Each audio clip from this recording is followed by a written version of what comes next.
Welcome to Demystifying Marketing and Business Management with your host, Tessa Ashford.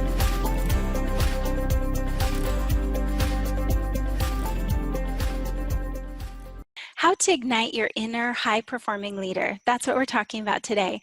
Whether you're an entrepreneur leading a small team or a senior management in the large corporation, the fact is that we all want to be, rather we have to be, exceptional leaders to get exceptional results. Is your team getting the results that you want to get?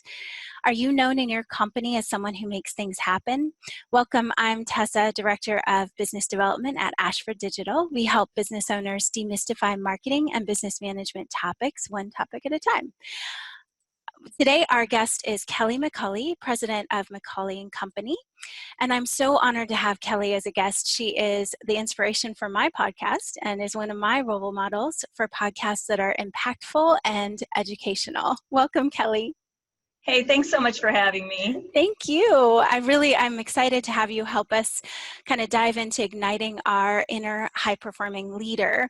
And so here's a little background about Kelli. Kelli is a highly acclaimed leadership consultant, executive coach, facilitator, and speaker who works exclusively with high potential leaders to optimize their performance. An expert in improving leadership effectiveness and bottom line performance, Kelli works with the best and brightest industry leaders, executives, sales management teams, and key stakeholders to ignite their inner high performing leaders. She's going to help us today to look at the tactics we can use that she's teaching elite business professionals in their businesses. Kelli, what's the most important step leaders should take to create a high-performing team? I think the most important thing that leaders don't think about, and even organizations when they're grooming leaders. So I work with Fortune 100s all the way through startups and Main Street. So there's a variety of people in those different types of organizations. And what I find is there's a big difference between leadership and management. And as we're promoted, we come in with the management mindset. So the management mindset is really, I'm going to tell people do something, roll up my sleeves, and maybe work side by side with them. But as a leader, what you're doing is you're taking people to another place. And ideally, as you're grooming and coaching them, they're able to do more and more, get better and better. And you're also able to then ascend into your full potential as a leader. And what I can tell you is that most people are so busy today, most leaders and managers, that they don't really have the luxury to sit down and think about leadership. What they're thinking about is, are we hitting our metrics? Is that person who never shows up on time here yet? Is the person who's on doing Instagram instead of work, that the project that we have deadlines on? So most leaders haven't been taught how to set their own course of leadership. How do I want to be known? What do I want to accomplish? And, how can I bring out the best in the people around me? So the first place they got to start is, how do I want to be known, and what do I want to accomplish? And then it's, how do I work with people to help bring out their best? And frankly, the majority of people, whether it's Fortune 100 startups, just as bad. There's no education on how do you coach people. It's strictly majority of the time on management. So figuring out, number one, how do I want to be known? Where are we going? Who's measuring me? And then how can I bring out the best in the people around me? That's what I would say. Oh, it's so true though, especially when you're coming into a business or you're starting as an entrepreneur. I mean, we're not taught these things. We don't know how to, when you're doing really good, you're actually getting to the next level. You really do need someone to kind of show you how to make that happen, how to build the team, how to get your own business going. And then also in the corporations that are promoting up, like you said, I mean, it's a missing piece in a lot of companies right now. They just expect people, they're doing good now, okay, put them in this role and they're going to be awesome at it. But you can actually get that core teaching. That's something that you actually do, and you offer programs about that and how to do that in self-study courses, and then you also have coaching programs. And I'm just interjecting because I know Kelly is a coach and she's amazing. And so this piece of learning what it is that you don't know yet, getting clear on your goals, that's the absolute first step. So what's the most critical thing a leader has to do to tip into high performing zone? You really want to follow a blueprint. And so some of those things are understanding, like we just said, clear about what am I trying to accomplish, and then what needs to happen in order for those goals to be accomplished. And so in writing down the goals, I highly recommend that if you don't have a coach, that you have a mentor, you have some ally, you have some champion that you can, because listen, if it was easy, you wouldn't need to do this, right? You wouldn't need to write it down. You wouldn't need to listen to a podcast like this. And again, when people are so busy, what goes first is the work on you. And then what happens is you get overwhelmed with, oh, things aren't getting done. You roll up your sleeves, you start doing other people's work, and you micromanage. And basically what that does is it sets you back in terms of what you're trying to accomplish. So you want to write down goals, like you said. You want to have a mentor or a coach. And then you have to be super protective of your time. People, not on purpose, they're not trying to undermine you, but regularly they're coming in and saying, do you have a minute? And those gotta minutes cost you half the day, if not an entire day, and completely disrupt what your plans were in terms of what needs to be accomplished, given what I'm being measured by and what I'm trying to lead my team to do. Gotcha. So would you recommend they block time to give themselves, or what is a good tactic for helping to protect our time? It depends. So there's never this is the one way, because every organization is different. My rule of thumb is, even if you're in, for example, my financial services, which is very high stakes, it's very intense. People are under the gun psychologically for trying to make things happen. And so many of my leaders feel like I have to be available all the time.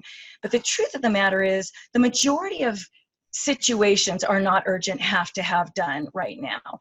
So I recommend, listen, as a matter of protocol, what we usually are going to do around here is set up an appointment to meet with me. There are going to be times when there's an emergency, and absolutely I will be available to you. But you don't want to have this open door policy of come in anytime you want, unless you never want to get anything done.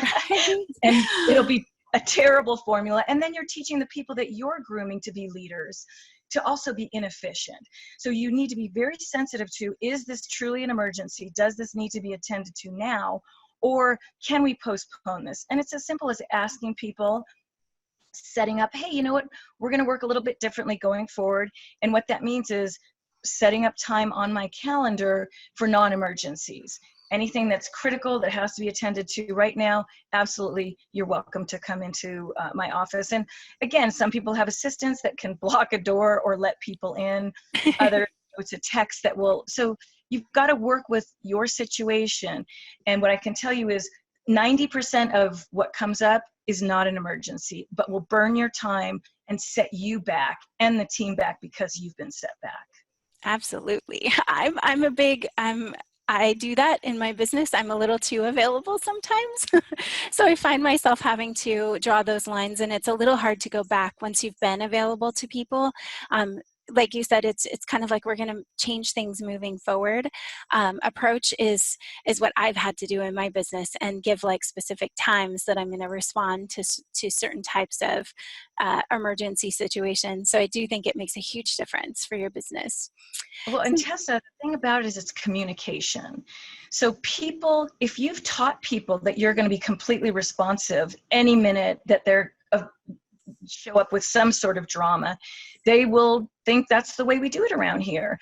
So what I find is leaders actually set up the disastrous circumstances that they live in every day that's suffocating them. And so the beauty is because they designed it, not on purpose, but with a good heart, with good intentions. And so what happens is you designed it, now design something new. But what is so important, because it's very frustrating, And it is upsetting if all of a sudden you're not available when you have been for the last year. And it feels like a burn to your team, which undermines everything that you're trying to do.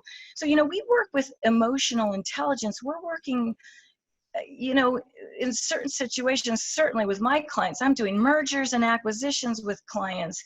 I'm doing new leaders stepping into a very high profile, high stakes situation. And so it's fraught with raw emotion and feeling like I am on the line and everybody's looking at me. So as leaders, we're trying to calm people down. So communication is such a tired word, but what I can tell you is when I assess companies, again, from Fortune 100 down to startups, the biggest thing on the top 5 is always communication. Always communication. So anyways, I just beg you, if you decide to change your business model or how you're going to engage with your team, tell them, hey, we're doing this going forward. Here's why. We'll all get better because of it. And here's how you can reach me if in fact there is a true emergency.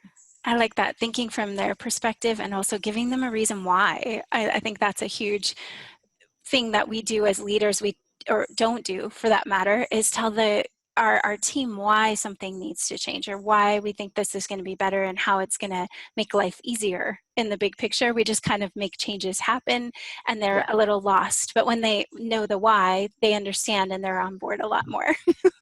Why is huge, and it gets left out a lot of the time for sake of people don't know that it is a compelling and very powerful influence tool.